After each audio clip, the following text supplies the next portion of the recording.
Okay, Hare Krishna. Welcome everybody. So today we are going to continue the 12th chapter. We are going to do slokas 12.9 to 12.14. So before we begin, I'll slay the prayers to Guru and God, and then I'll play the Guru mantra also. Om Ajnanatimirandasya Jnananjanashalake Chakshurumilitamena Tasmai Shri Guruve Namaha. Om Namo Bhagavate Vasudevaya. Hare Krishna. गुरुर्ब्रह्मा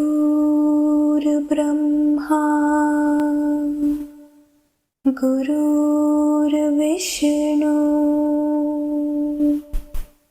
गुरुर्देवो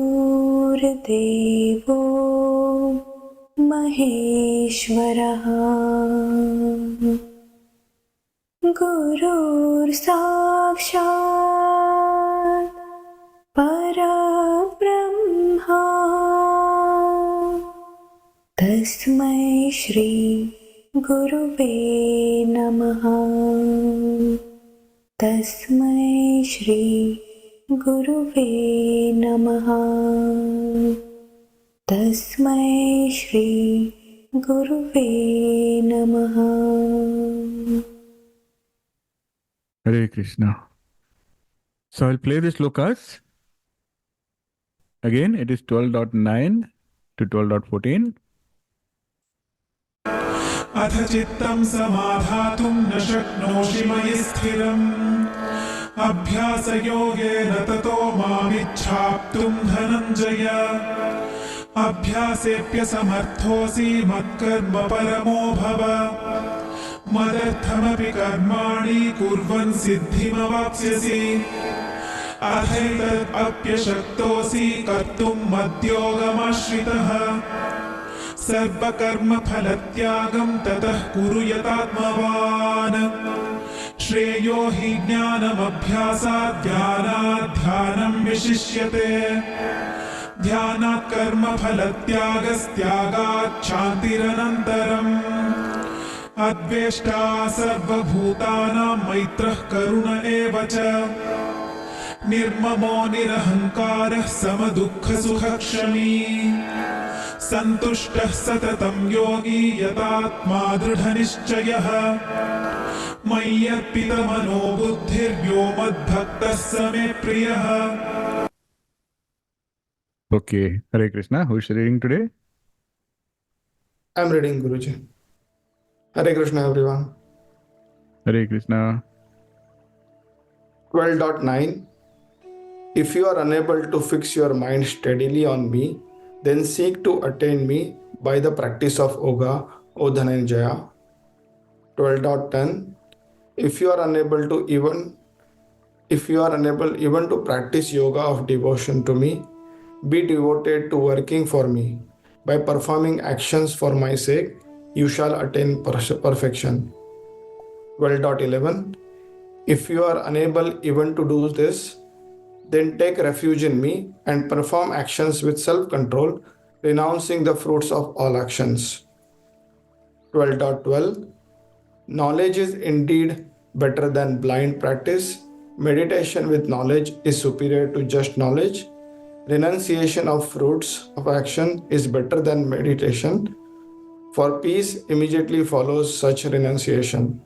12.13 and 12.14 One who is free from hatred towards all beings, friendly, compassionate, free from possessiveness and ego, equipoised in happiness and distress, and forgiving, always content, steadfast in yoga, self-controlled, with firm conviction, who has offered his mind and intellect to me, he, my devotee, is dear to me. Hare Krishna. Hare Krishna. Thank you so much. So, Sri Krishna started explaining how we can control our senses. If you remember, we concluded the previous session with 12.8, where he said that fix your mind on me alone, place your intellect in me. Thereafter, you will certainly dwell on me. Of this, there is no doubt. This is what Krishna had said, and this is what we studied in the previous sloka. Now we continue from there. Now, Krishna recognizes that this may not be easy. This kind of fixing the mind on him alone, that may not be easy for everyone. So here he is offering an alternative. He is offering alternative for those who are struggling to focus their minds. I think a lot of us have that problem. We have a challenge with focusing. So now he is providing alternatives here. So Krishna is saying, if you are unable to fix your minds on me, then practice abhyasa yoga. Abhyasa yoga is the yoga of practice. And he says, through repeated efforts, you shall attain me. So let us understand what Krishna is saying here. So the term abhyasa stems from the root bhyas, which means repetition or practice. So in the spiritual sense, it implies the continuous and disciplined effort to develop a steady mind. That is why consistency has always been called out as a very important aspect, because it's okay if you don't get it in one go, but Krishna is saying with practice you will get it. Okay, so you all heard of Patanjali, the great author of the Yoga Sutras. So in Patanjali's Yoga Sutra, he gives a very technical definition for the word abhyasa. And he says, abhyasa is the constant and determined practice to achieve mental stillness and focus, which over time helps the practitioner overcome obstacles such as distraction or doubt. So this is Patanjali's technical explanation. Basically, all that means is keep doing. It's like everything. I mean, if you want to be a good singer, you have to keep practicing. If you want to be a dancer, you have to keep dancing. Just like that, if you want to be successful in spiritual evolution, if you want to reach Krishna, all Krishna is saying is it's okay if you are not a yogi right now, but you keep practicing, and through abhyasa yoga, you can still achieve success. So Krishna is emphasizing that practice is the key. Even if you say, I'm a bhakti yogi and I'm just going to have unconditional love. But do you even know what is unconditional love? That also you have to practice. Especially unconditional love you have to practice. You say, I have selfless love, you have to practice. So all of this, with practice, you basically will master. Very, very important and also encouraging here. So what does practice mean?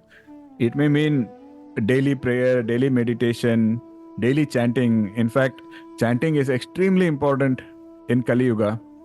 It's the easiest and also most purifying thing to do. So we all have to resolve that every day we will definitely do so many rounds of chanting. Very, very important. But what is very important is Krishna is not talking about practice, means he's not talking about rituals. He's not saying, oh, every day I get up and every day I light the diya, or every day I burn an incense stick. It's okay. Those are all like kind of support systems, but that is not what is important. What is Krishna saying is the practice of that cultivating devotion in your heart. That is what he wants us to practice slowly, gradually. So back in the 6th chapter, 6.35, if you remember, Arjuna had very dramatically said that, oh, the mind is so turbulent, mind is so difficult. It's easier to hold air in my fist, but it's not that easy to control the mind, so on and so forth. And there, Krishna had answered to him. Krishna starts with saying, Asanshayam Mahabaho Mano Durnigraham Chalam. So he says, no doubt, Arjuna, the mind is fickle, the mind is hard to control. And then he goes on to say, Abhyasena tu konteya vairagena cha gruhyate. So he says, but with practice and with vairagya. Vairagya is detachment. See, most of the times, why do we get distracted? Our distraction is mostly because of our attachments. So he says by detachment and abhyasa, you can control the mind. So way back there, Krishna had said, and in the same light, here in 12.9, Krishna is repeating that. And it's a very compassionate reminder if you look at it that way, because Krishna is very compassionate. He's saying that it's okay if you cannot focus on me all the time. It's okay. But just make sure that you are doing consistent abhyasa. Just make sure that you are doing consistent practice, because with that practice, you will reach that stage one day. So then let's move forward. And then Krishna is acknowledging that even abhyasa yoga, if you find it difficult, even if consistent practice is difficult, see how compassionate he is. He's saying, okay, do at least this. If you cannot do that, then do at least that, So he's now saying in 12.10, he's offering an even simpler option. He's saying, if you are unable to follow even this kind of abhyasa, this kind of consistent practice, then at least make sure that whatever you are doing, you are dedicating to me. So first, focus, absolute focus on Krishna. Okay, we say, that's difficult, I'm not able to do. Krishna says, okay, then consistent practice. Then we are saying, yeah, but no, I can do it on weekdays, but weekends, I like to sleep late, I'm not able to. So then Krishna says, okay, then at least whatever you do in your daily life, can you dedicate those to me? It's a very, very profound statement, because now it is opening up that spiritual path to everyone, regardless of your ability to meditate or practice intense spiritual discipline or engage in elaborate rituals. Doesn't matter. Krishna's teachings are very universal, because Krishna is not creating any kind of barrier to devotion. No, Krishna is not putting requirements on you, saying you need to be a yogi or you need to be a, jnani, or no kind of barriers. And he is offering so many varieties of ways for different individuals to progress on the spiritual path based on their own capacities. So this, what Krishna is saying, is not new. What Krishna is saying here, offer all your actions to me, that is what we studied in Karma Yoga way back in 3rd chapter. Specifically, if you recollect, there was this Shloka 3.9 where Krishna had said, "O son of Kunti, perform your duties as a sacrifice to the Supreme alone. For otherwise," he says what you have to do, and he also gives a warning. He says, otherwise, whatever work you do, it will create bondage. It will bind you to the material world. So he says, do your duty. He doesn't say, renounce your duties or renounce your actions. But he says, but do your duties, and when you do your duties, dedicate all your actions to me. And why? He says, otherwise you will just get into bondage, and whatever you do will bind you more tighter to the material world, samsara, which is what you don't want. So that is the same principle that is expanding upon in 12.10, where he's saying, even if you're unable to do this kind of abhyasa, just dedicate every action to me. And that will take you closer on your path to spiritual perfection. See, this concept of, offering everything to God or offering our actions to God, there is another very beautiful word for that. It is known as Ishvara Pranidhana. Basically offering all activities, thoughts, all desires. You offer all of that to Krishna. So again, I'm quoting Yoga Sutras of Patanjali, because that's one of the most structured treatise on yoga. And Bhakti Yoga, we are also talking about Bhakti Yoga. It is also yoga only.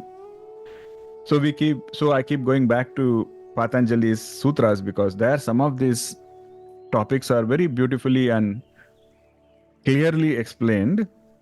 So all they say is, doesn't matter what you're doing. Maybe you're cooking, that's fine. But when you're cooking, can you just think of Krishna and say that I'm cooking for Krishna? Can you get into a mindset that I'm cooking prasadam for Krishna? Possible? Or let us say you're singing. When you are a singer, you want to be a great singer. Okay, that's okay. So you are going and practicing. Can you sing as if Krishna is listening, and sing as if, I want to make sure that Krishna enjoys my song? So on and so forth. So it doesn't matter what you are doing. The idea is, make it an offering to Krishna. That is not that hard. And if you can get into that, your life will transform. Even that itself will help transform your life. Just like that, maybe you are a social worker, you are helping people, that's okay. But can you help people with the mindset that I see Krishna in each one of them, and when I help, I'm making Krishna happy? So this is how we make some modifications to your mindset. We are not changing what we are doing. If you are a singer, keep singing. If you are a chef, keep cooking. If you are a social worker, keep helping, so on and so forth. All we are doing is change the mindset on how you are doing your actions. That is Krishna's beautiful teaching here. So there is this sutra. It is 2.1 of Patanjali's Yoga Sutra, where he says, Tapa Swadhyaya Ishvara Pranidhanani Kriya Yoga. The practice of yoga consists of three components. What are those three? Tapas, Swadhyaya, and Ishvara Pranidhana. See, in the context of yoga, Ishvara Pranidhana means offering all actions, not just actions, your thoughts, your desires, offering all of that to the divine. And there are two parts to that. First part, when we say Ishvara Pranidhana, it is two aspects. One aspect is offering everything to Krishna, offering everything to God. And the second aspect is accepting any outcome with faith and devotion. So in other words, you are doing something, that action you offer to Krishna, part one, and then the reaction, whatever comes, you accept it as a prasadam. You accept it with devotion. If you can do this, that's the secret that Krishna is saying. This is the crux. If you can understand this, you have understood Karma Yoga. And it's a very big topic. Karma Yoga is it's an elaborate treatise. I mean, there are books and volumes written on that. But Krishna says, if you understand even this much, you would have understood the core of Karma Yoga that will help you align towards your path of spiritual perfection. I just want to also let you know that when we say yoga, many times we just think of yoga means, twist your hand and twist your leg and go into these funny poses. And we think that's what yoga is, but that is just one small part of it. Because yoga is a complete science. It's a science of how to get union with the Supreme. And if you see how Patanjali has spoken about yoga, he starts with yama. Yama are those moral principles like non-violence, truthfulness, so on and so forth. And the next one is niyama. So you have to first perfect yama, niyama, and then everything else comes. So what is niyama? There are 5 niyamas that Patanjali has called out. The first is shaucha, cleanliness. Cleanliness, also purification, both mean shaucha. Second, very important, santosha. Santosha means contentment. Okay, whatever you have, are you able to be happy with what you have rather than all the time, thinking of I want more. Whatever you have, are you able to be content? That is the second niyama. The third niyama is tapas. Tapas is self-discipline, self-control. The fourth niyama is swadhyaya. Swadhyaya is self-study. And why I am talking about these niyamas is, the fifth niyama is Ishvara Pranidhana, which is what we just spoke about. Ishvara Pranidhana is basically surrender, self-surrender. So this is what surrender means. Surrender doesn't just mean I am lying flat on the floor in front of somebody's feet. That is a physical manifestation of surrender, but surrender is an inside job. No, if I look at you, I may not even be able to say whether you are surrendered. That's okay. Because surrender is an inside job where you are actually in the mindset of humility. You are actually in the mindset of devotion, love. Whatever you do, you are offering to Krishna. You are accepting any outcome as his blessing, so on and so forth. That is the beautiful aspect of Ishvara Pranidhana, and that is one of the niyamas. So only when you do all of this, you become eligible for the next step of yoga. So if you go back to verse 2.1 of Patanjali's Yoga Sutras, it had 3 parts. One was tapas, one was swadhyaya, and the third was Ishvara Pranidhana. As we already said, tapas means, technically it means heat or to purify or to transform. So in spiritual literature, tapas basically means disciplined life. So even when we say consistent practice, that is also tapas. So in the morning, you really feel cozy. You just want to just take the blanket and sleep for 1 more hour. But then are you able to shake yourself up and say, no, I'm supposed to do my japa. So let me first go and finish this. Maybe I'll sleep later. You see, that is also a kind of tapas only. Because you are accepting something that your body says is hard or difficult. You are accepting that for the purpose of something larger, for the purpose of spiritual purification. And what is Swadhyaya? Swa means self. And Adhyaya means studying. So Swadhyaya is a very beautiful term, which basically means study of the self, and it also means study by the self. Swadhyaya. So you are studying, but what are you studying? It is all about the self, right? Higher self. So that is Swadhyaya. Very, very important. And then Ishvara Pranidhana. Ishvara Pranidhana is two words. Ishvara, you know what is Ishvara? It is so in this instance, you can say that, it's Krishna. And Pranidhana, which is complete surrender. Where you make Krishna the center of your life. And together, Ishvara Pranidhana means having complete faith in the guiding and protecting power of the absolute reality and complete surrender. After this comes Kriya Yoga. So I want to take this opportunity to also gently introduce the topic of Kriya Yoga, because that's a very popular topic again. But all of that will come after we have gone through these niyamas, yama and niyama. Then we'll come to the concept of Kriya Yoga.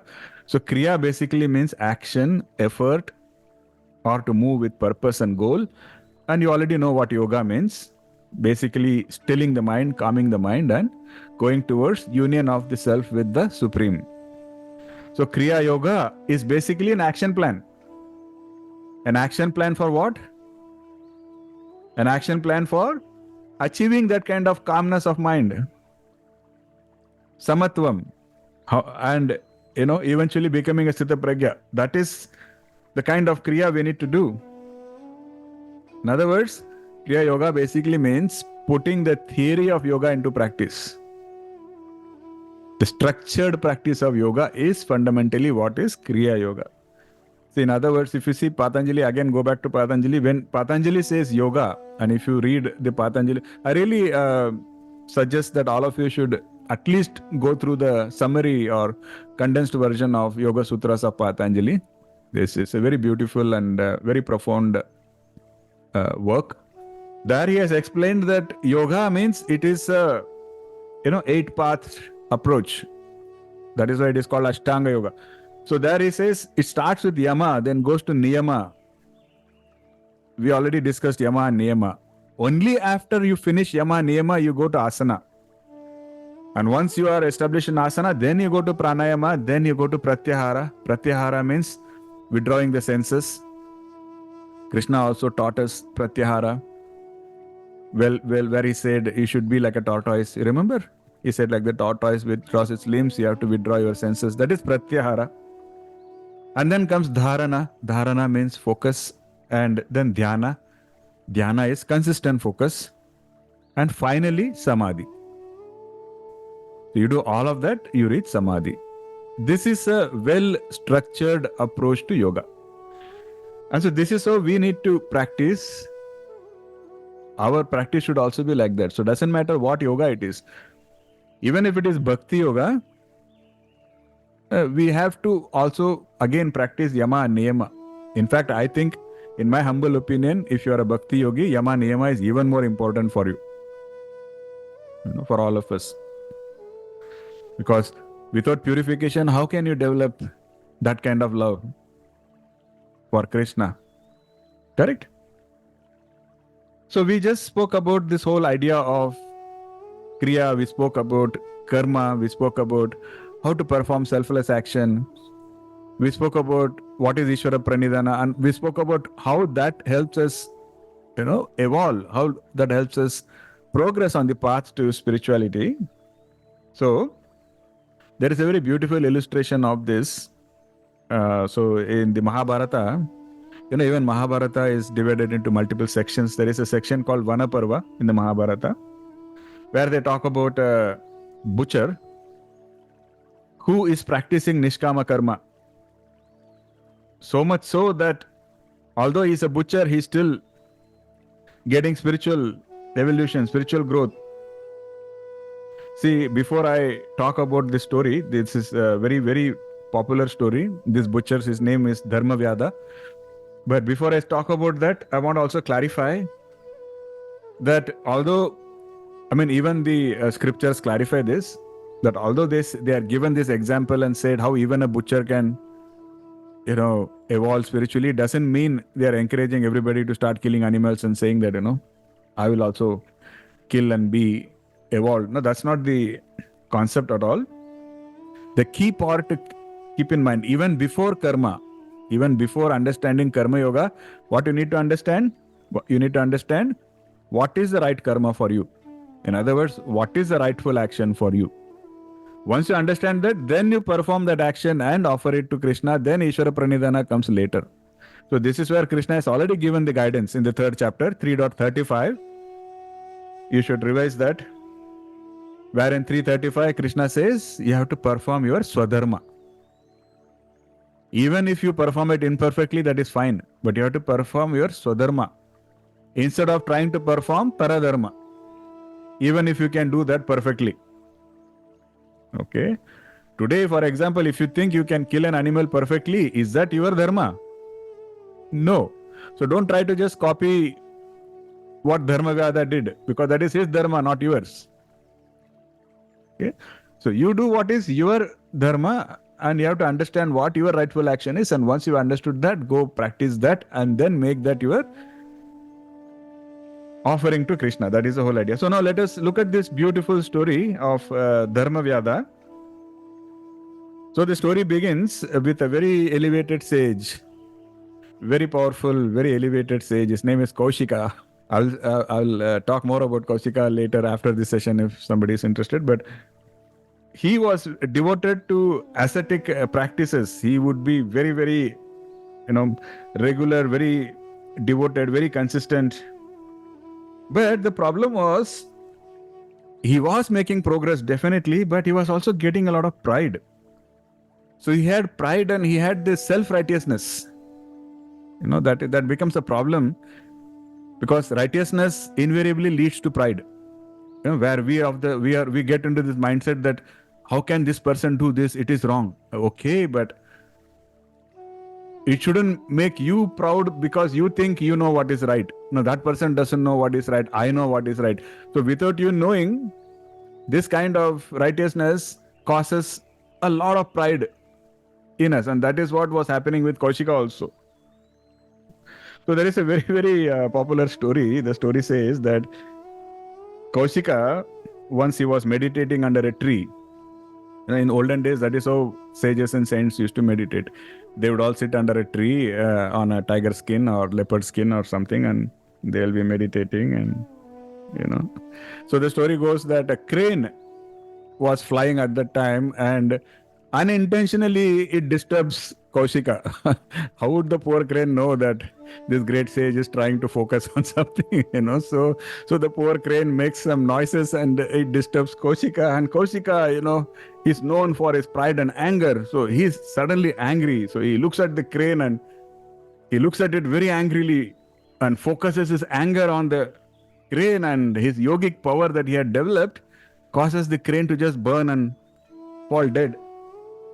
That was how powerful Kaushika was. See, he was so powerful that he can stare at you and make you burn. And that is what he does to the poor crane. And the crane falls down. See, later, of course, Kaushika is regretful later. But what has happened has happened. Now the crane has lost its life. That is because why?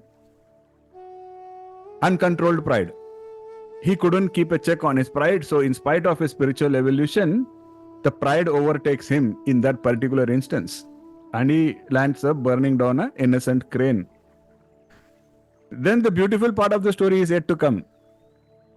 Is that then the dharma of those kind of sages was, they would always beg for food.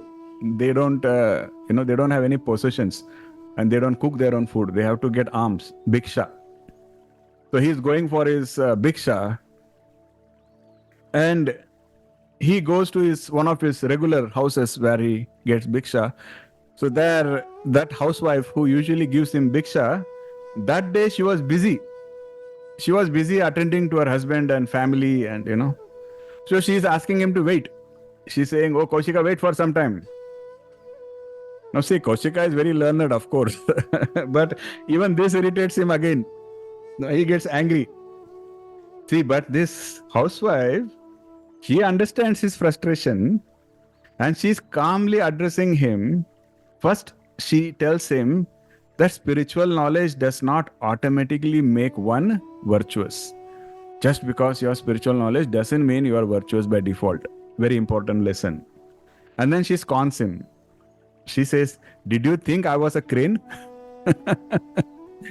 In other words, she already knew what he had done to the crane. So she was also an elevated soul. So she's saying, "Oh, what are you looking at me angrily? Did you think I'm a crane to also burn and fall?" See, I used to live in a small village in Tamil Nadu once upon a time in my life.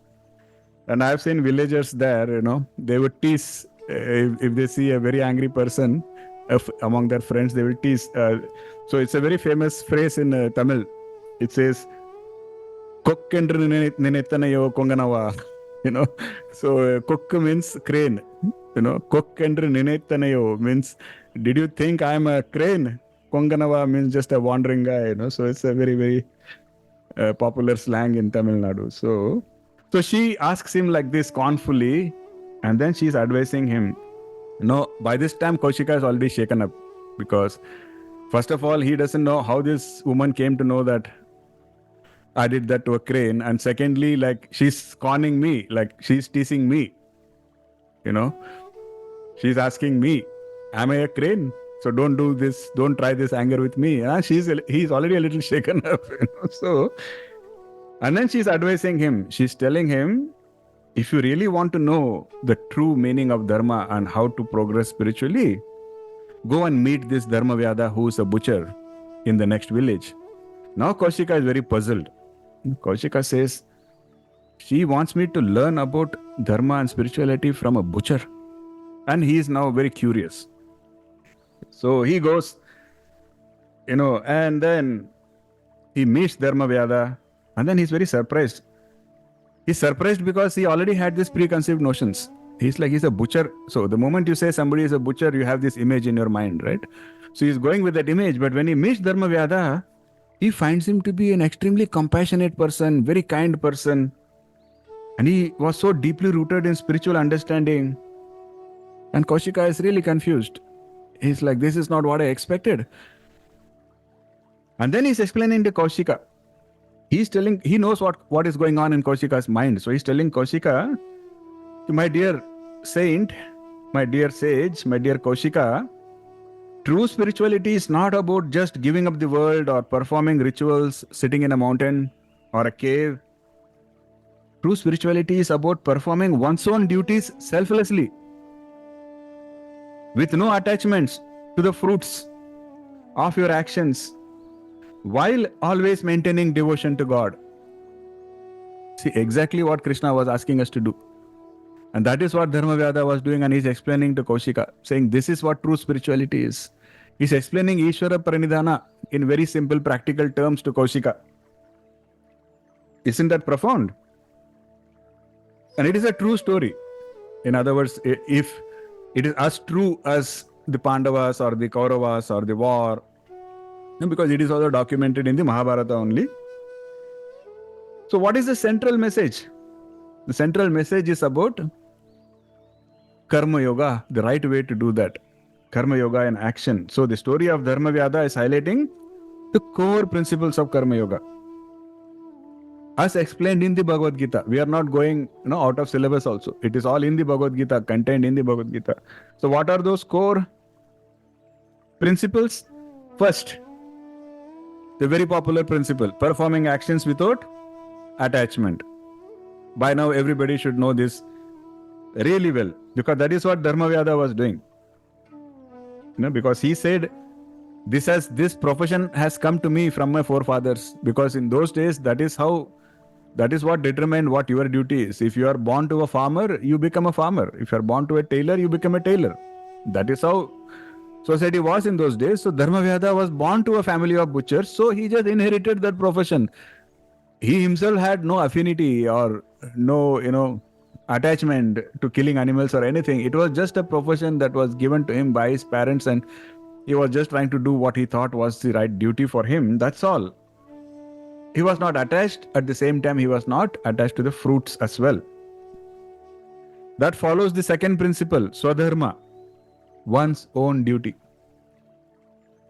Just like we are talking about killing animals. Why animals? Humans. If you think killing humans is wrong, raise your hand. Okay, almost everybody thinks killing humans is wrong. See, you are right. Killing humans is in general wrong because we are taught ahimsa. But what if you are a soldier? And what if the human in question is trying to invade your country or trying to, harm your countrymen? Then that doesn't become sinful, right? But it is not sinful only if you are a soldier and if being soldier is your duty. Correct? That is the message of Swadharma that Krishna wants us to really understand.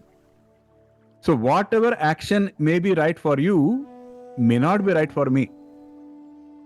So before performing actions, we need to first confirm, is that aligned with my Swadharma? If it is, do it, and then do it the way Krishna asks us to do it. That is the message.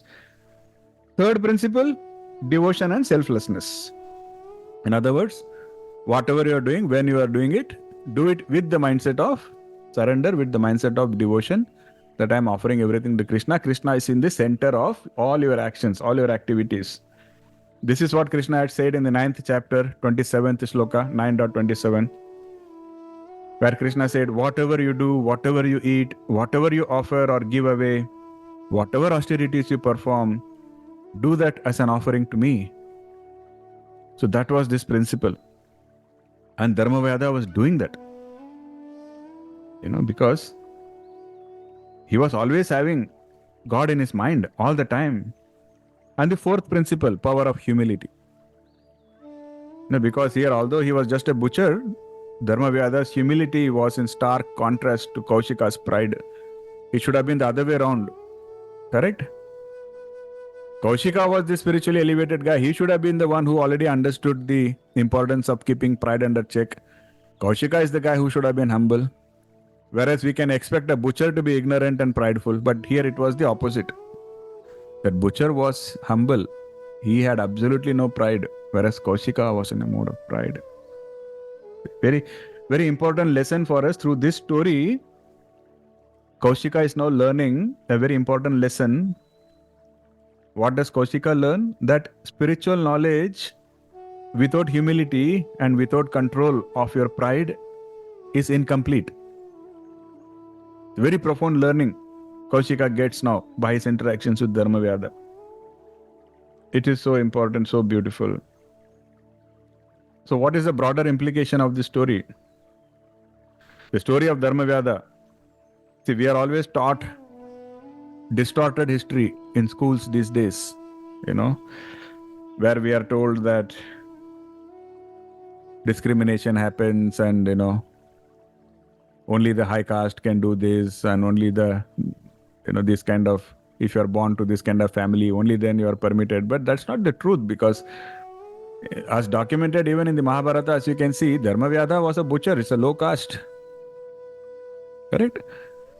But he was at one point a teacher even for Pandavas. Okay, just like that, Valmiki was a scheduled caste, scheduled tribe. But he went on to write the Ramayana, which everybody follows. So that is kind of the broader implication is, no action is lowly. No profession is actually considered impure as such. That is the broader teaching of Bhagavad Gita, that all actions, if they are being performed with the right mindset, they are sanctified. So in the world of Karma Yoga, what it is said that what you do is not important, but how you do is what is important. So the bhava, the attitude is what is important. Not just that. This is one of those stories which is demonstrating the inclusiveness of Vedic philosophy. As such, in Vedanta, as such, you will see that there is no restrictions. Nobody is restricted from spiritual attainment based on caste or profession or lifestyle. Doesn't matter if you are a Brahmin or a Kshatriya or a Shudra. Everybody has the potential for spiritual growth. All they have to do is understand what their duty is, do the duty sincerely with devotion and detachment, as Krishna has explained. And Krishna specifically said this in 9.32. Krishna again says, he says that those who take refuge in me, even if they are of lower birth, women or Vaishyas or Shudras, they can attain the spiritual supreme destination. Documented in the Bhagavad Gita, 9.32. So that is the truth, regardless of how it gets distorted in modern history. So Dharmavyada's story again affirms that spiritual enlightenment is not exclusive to some privileged people, privileged caste or privileged class. It is accessible to everybody, irrespective of their social status or occupation. So it is something very encouraging for all of us. So it doesn't matter where we are, who we are. We just have to follow the teachings. What matters is, are we following the teachings? Converse is also true. You may be born to a very high caste, but if you are not following the teachings, you are not going to progress. See, the teaching is very, very clear, very encouraging. So if you look at it from a modern perspective, how do we apply these lessons in the modern life? The first, of course, acknowledging and understanding that every action has a spiritual potential. So it does not matter what you are doing today in your life, it has spiritual potential. You may be a janitor just sweeping the floors. That's okay. It still has spiritual potential. You may be a banker, you may be a whatever. It still has spiritual potential. We have to believe that. Second, humility and devotion. Remind yourself that whatever you are doing, do it with the mindset of humility and devotion. That will elevate you. And third, again, detachment from results. Don't get attached to the outcomes. If you follow step 1 and 2, then step 3 is kind of icing on the cake. Do step 1 and 2 and also don't be attached to the outcomes. Don't say now, don't get into a mindset that, okay, now I have been doing actions, with devotion. Now what am I going to get? Then that beats the whole point. So do that and don't be attached to outcomes. And the fourth, the importance of Swadharma. Just like Dharmavyada was able to progress even by doing this lowly activity of a butcher, just try to ascertain what your dharma is based on whatever your responsibility is, whatever your duty is. If you're a doctor, your duty is to fix a patient. If you're a teacher, your duty is to teach students. If you are a janitor, your duty is to keep the rooms clean. You see, so try to understand what your Swadharma is and make sure you are always being truthful to that. That is the key message here. I hope it's all making sense. And then Krishna's teachings in this section of the Bhagavad Gita, if you look at it, it's a stepwise progression for spiritual aspirants, because Krishna is recognizing that not everybody is capable of doing deep meditation and focus and all of that. So starting with 12.11, he is introducing the idea of renouncing the fruits of one's action. He's saying that is much simpler. And then he's saying, what he said in 12.11 is, if you are unable to do even this, then just take refuge in me, abandon the fruits of your actions, and just be self-controlled. So that is the final option he's saying, At least do this. At least stop being attached to the fruits of your actions. Because this is what is going to take you towards samatvam. Again, I want to remind everybody that when we say renunciation, it's not about giving up the world or giving up your duties, but renunciation is more about, can you give up your ego? Can you give up your pride? And when you give up your ego and pride, you automatically give up attachment. Because attachment is a function of your ego and pride. I did this, so I deserve it. That is attachment, correct? But if there is no I, then that attachment will automatically go away. So back in the 5th chapter, 5.10, Krishna had again very beautifully said, he said that those who dedicate their actions to God, abandoning all attachment, remain untouched by sin. here is where he took the example of a lotus leaf. Padma patram ivam basa. He said, just as a lotus leaf is untouched by water. This is a very encouraging message for all of us who are in this material world. Amidst all these material distractions, it is for us, Krishna's message, that just dedicate your actions to God all the time. And he says that itself will help you be like that lotus leaf.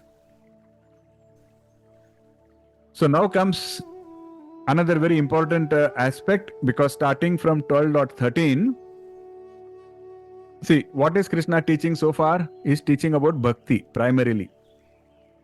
Like, do your duties, but do it with devotion. So he's introducing bhakti into everything now, because he's teaching us about how to progress on bhakti yoga. Now, once he's taught us that, starting from 12.13, Krishna is now describing the qualities of a true devotee. How do you know whether you are making progress? How do you know whether you are devotee material? So again, Krishna doesn't say it depends on your birth or your caste or your social status. But what does it depend on? That is what Krishna is explaining from 12.13 onwards. So I will call out the key highlights. First aspect, it comes in, you can read all of this in 12.13 also. So Krishna talks about friendliness and compassion. Compassion towards what? Compassion towards all beings. Sarva Bhutanam. But that is a mark of a true devotee. See, in 5.18, you can take a note and go read it again. Krishna called this Samadarshanaha. This was the term used. So that is the first quality of a pure devotee. Second quality, freedom from ownership and egoism. This he has repeated so many times. Bhoktaram Yagyatapasam Sarvaloka Maheshwaram. We said how Krishna is reminding us. He's telling us that everything belongs to Krishna anyways. So don't get into this mindset of ownership and ego. So that is the second quality of a devotee. Third quality. So as you can see, each quality I am calling out, we have already studied. That is why I say that in Bhagavad Gita, every chapter links to the other chapters. So that is why you have to study it that way, with discipline and continuity. Third quality, samatvam. This, of course, everybody has heard so many times. Correct? So you can go read 2.14. In 2.14, Krishna is specifically asking Arjuna, he's saying, tolerate the dualities of life, heat, cold, pain, pleasure, sitoshna, sukha, dukkha. So he says like that, he says, try to tolerate. The fourth quality, Krishna says, forgiveness. Very important. Don't keep grudges. Don't have resentments. Because these are all again a function of your pride. When will you hold a grudge? By definition, grudge means somebody did something to me. Resentment means, how can that person do this to me? That me, that I is screaming for attention. That is where all these grudges and resentments come from. So Krishna says, practice forgiveness. And if you are able to forgive, that is the fourth quality of a devotee. So in 10.34, you can go read 10.34, where Krishna is calling out forgiveness as one of the divine qualities. It is one of the feminine qualities that Krishna spoke about. If you remember Shiva and Shakti, we spoke about all of that. So there Krishna speaks about forgiveness, very important. That is why every week we also conduct forgiveness sadhana and all of that. It is supposed to be a very important, integral part of our lives. Fifth, santosha, contentment. The same thing Patanjali also said. It's one of the niyamas, right? Because when you are content, that means you are having a handle over greed, you are having a handle over your attachments, you are having a handle over your pride. All of that reflects on whether you are able to be content. Very important. Sixth is devotional service. Devotion basically means always think of Krishna. Whatever you do, do it with him in your mind. Ananyas chintayanto mam. Ananya chintan. That is the sixth quality. Seventh quality, self-control. We spoke about this, Sama and Dhamma, if you remember. Does anybody remember this? Dhamma, the word Dhamma. Okay. Sulataji, what was Dhamma? You want to tell us? Sama is control of senses, having control of senses. Dhamma is having control on mind. Excellent. Excellent. Thank you so much. So you can go and read 6.5, 6th chapter, 6.5, where Krishna spoke about this aspect of self-control. So this was the 7th aspect we called out of a devotee. And the 8th aspect is firm conviction. Okay, you are doing all these 6 or all these 7. You're having all these 7 qualities, but do you still have conviction, or is it like, I'm not sure? Okay, I'm trying not to be attached, but are you sure that is the right thing to do? I'm trying to be compassionate, but are you really sure? Are you having conviction? That is the glue that binds all of these qualities together, is the firm conviction. Unwavering faith and conviction. Very, very important. So that is what Krishna had spoken about in 9.22. Again, Ananyas Chintayanto Mam. That you should never forget. Where Krishna said, if you have that kind of conviction, he says, then I will take care of the rest. Very important. So these are the 8 qualities that Krishna is calling out that a devotee has. Has anywhere he called about being born in a particular family, or having a particular surname, or being muscular, or being super fast, or having a good body, or where? See, this is the truth. And this truth is very encouraging for all of us, because there is no barrier. Each one of us, anybody, can go and attain all these 8 qualities. There is absolutely no barrier to anybody. Regardless of what our social status is, what our financial status is, what our physical status is, we all can. That is the empowering aspect of this part of the Bhagavad Gita. That's why I say it is very profound. That Krishna says what needs to be done. Krishna says how he will take care of people who do this. And Krishna says how anybody can do this. And Krishna is saying, if you can just try to demonstrate these qualities, you become very dear to me. So to summarize, Krishna has given a stepwise plan for success here. Incremental stepwise plan for success, where he says focus on God, Ananya Chintan. And he says, if you cannot fix your mind steadily, if you cannot do this kind of Ananya Chintan, then practice abhyasa yoga, which basically means it's okay, whenever you remember, do it. Okay, but keep practicing. And then he says, if you cannot do abhyasa yoga, then just dedicate all your actions to me. And he says, if you cannot dedicate all your actions to me, even if that doesn't occur to you all the time, that you are supposed to dedicate all your actions to me, at least stop running behind the fruits of your actions and just abandon the fruits of your actions. He says, you can do at least that then. So this is a stepwise plan. So you can even go the other way. You can start from the last and go up, where first ask yourself, am I able to at least stop running behind fruits of my actions? Tick mark. Okay. Now once you are able to do that, then ask yourself, now am I able to dedicate all my actions to Krishna? Tick mark. And then say, am I able to do this consistently, which is abhyasa? Tick mark. And after all of that, ask yourself, now can I do Ananya Chintan? Now can I always focus on Krishna, no matter what the circumstances? Then you know you have already reached the pinnacle of Bhakti Yoga, as explained by Krishna.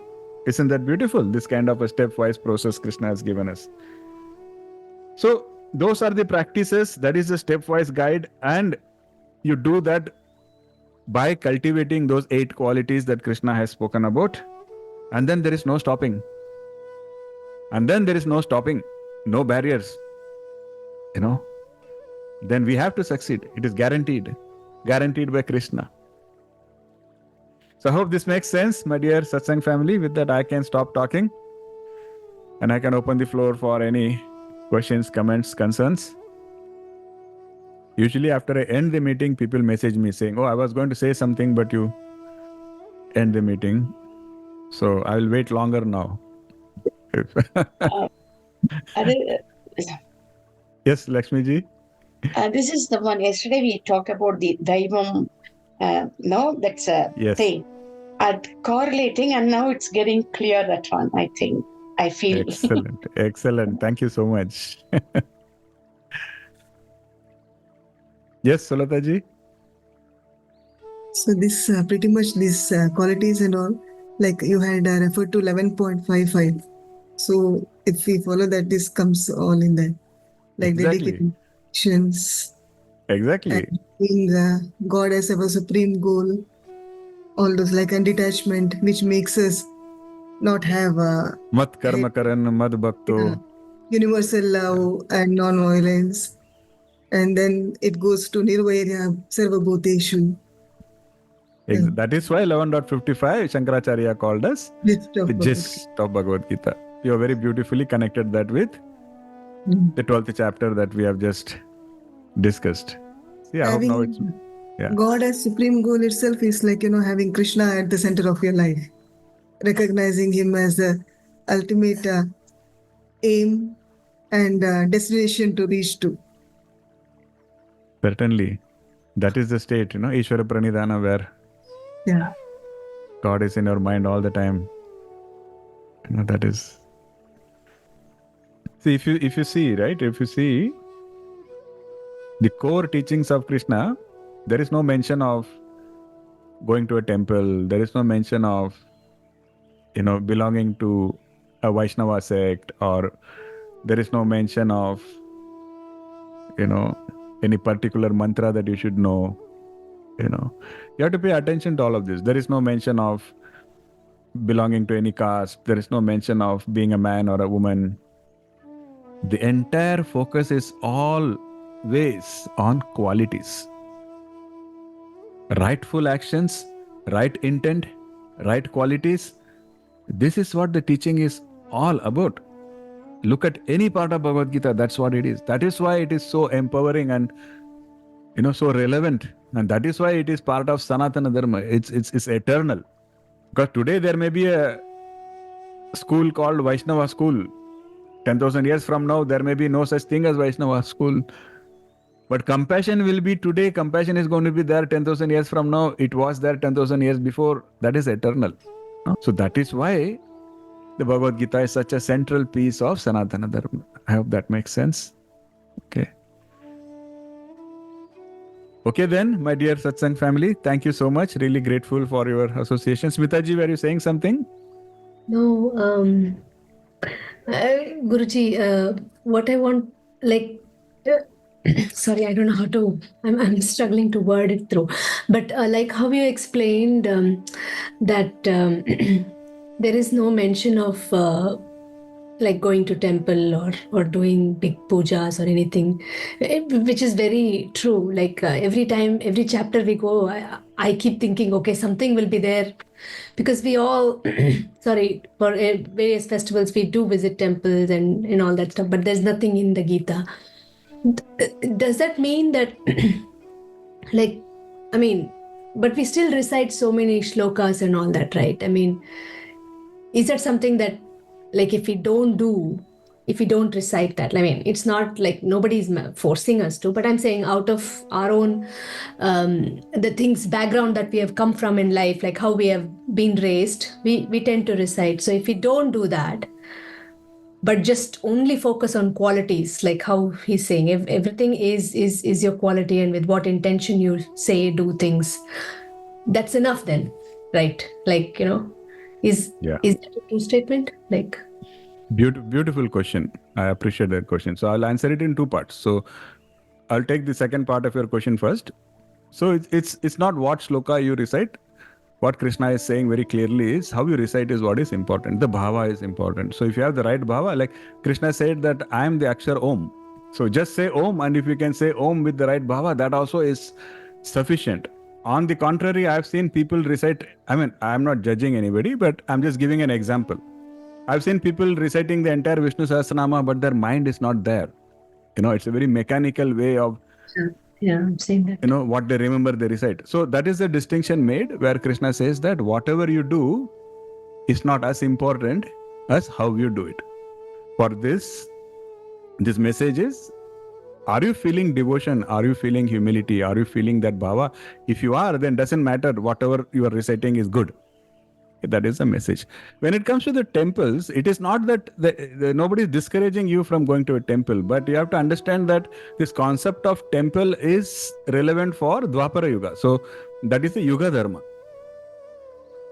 So in Dwapara Yuga, the way of spiritual evolution was through temples and deity worship. Now we are in Kali Yuga. In Kali Yuga, the way is japa, which is chanting. And what we are trying to say, or what I am trying to explain is, but the teachings of Krishna in the Bhagavad Gita is not Yuga Dharma, it is Sanatana Dharma. That is why he is focusing on those aspects which are eternal, which will be true for Dwapara Yuga, for Kali Yuga. Concepts all the eras, basically. Yeah. Exactly. So maybe 10,000 years from now, there will be no temples at all. But Krishna's teachings would still be relevant. We will still be able to achieve spiritual evolution. That is the whole point. I hope that answers your question, Smitaji. Yeah, by Yes. all means, if you want to go to a temple, Krishna is not discouraging that. By all means, go and, worship, but focus on the bhava. That is more important. That is the message. Have you seen And people? also They like will be in a temple and they will be talking about, hey, aaj score kitna hua? Like, IPL mein kaun jita? Like so many times I'm telling you, many years ago, I used to feel pretty annoyed because I'm standing in line. I'm really trying to focus on God, and the people behind me, they are busy talking politics, talking sports. So what is important? This is what Krishna is saying. Krishna is saying, focus on the bhava. But if you can go to a temple and have the bhava also, then what better than that? By all means. Yeah, Sandeepji, sorry, you were saying something? Sorry, sir. I remember you had told that to reach this path, we need to go through these recitations or rituals, which will at least lead us to that. So that is how that part is important. You had told in some previous class. I just wanted to add. It's a means. It's not an end. It's a means. Yeah, means. Yes, means. And once the purpose is fulfilled, don't be attached. It's like a ladder. Once you have climbed using the ladder, then don't be attached to the ladder. Let go. And that is the whole part. Thank you for reminding me, Sandeepji. Beautiful. Guruji, I had a question. So this karma yoga, isn't nishkama karma the same? Like, isn't that the gist of the entire karma yoga that you just explained? Yeah, correct. So first is karma yoga, then it is nishkama karma, and then the third stage is Ishvara Pranidhana, where you introduce bhakti into it. So both karma and nishkama karma, they are going in the same direction. So first it is karma, which you don't need to have any devotion there. It is just doing rightful actions. Then nishkama karma is jnana yoga. So where jnana yoga means you are adding jnana to karma. Then you are understanding that my karma has to be nishkama, where I should not have expectations. And then you are progressing. Now you are coming to Ishvara Pranidhana, where you are adding bhakti to it and saying that I will do nishkama karma in a mindset of devotion while keeping Krishna in my mind always. So that is pretty much what Krishna is saying. So if you look at the stepwise path that Krishna has given here, it is the same path. If you go to the bottom, what is the bottom? Bottom is pretty much just simple nishkama karma. He says, just don't run behind fruits. Can you do that? So you start with just nishkama karma. Then you go up. He says, once you are able to do that, then tell me if you are able to dedicate all your actions to me. Now start introducing bhakti there. And then increase the bhakti and ask yourself, can I be consistent in that? Can I have Ananya Chintan? You see, and Krishna says, that is how you reach me. Hope that answers your question. Chitraji? Hare Krishna. Thank you so much. See you all in the next session.